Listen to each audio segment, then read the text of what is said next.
আপনারা জানেন গতকালকে ঐতিহ্যবাহী ফুরফুরা হাই মাদ্রাসার অভিভাবক প্রতিনিধি নির্বাচনে প্রগতিশীল গণতান্ত্রিক ফ্রন্টের পক্ষ থেকে যে প্রার্থী দেওয়া হয়েছিল তৃণমূল কংগ্রেসের মনোনীত প্রার্থীদেরকে ব্যাপকভাবে পরাজিত করেছে।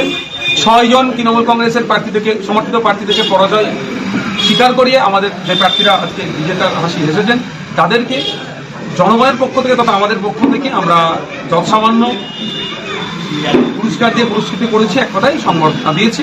ফুরফুরা পঞ্চায়েত ভোটে দেখা গেছিল যে পঞ্চায়েত লুট হয়েছিল, ভোট লুট হয়েছিল, তারই কি এফেক্ট পড়লো এই নির্বাচনে? মানুষকে ধমকে চমকে মানুষের অধিকার হনন করে বেশি দিন রাখতে পারে না। পঞ্চায়েত নির্বাচনে যে জনগণ ভোট দিয়েছিল শাসকের বিপক্ষে, তারা পুলিশ প্রশাসনকে কাজে লাগিয়ে ভোট লুট করেছিল। ভোট লুট করে সবুজ আবির মেখে তারা এখন হইয়াই করছে। যদিও এই বিষয়টা আমাদের হাইকোর্ট করা আছে, আমরা আশা করছি খুবই তাড়াতাড়ি তাদের আবিরকে ফিকে করবো, অর্থাৎ এই পঞ্চায়েত অবৈধ বলে কোর্টের মাধ্যমে আমরা ঘোষণা করাবো। সেই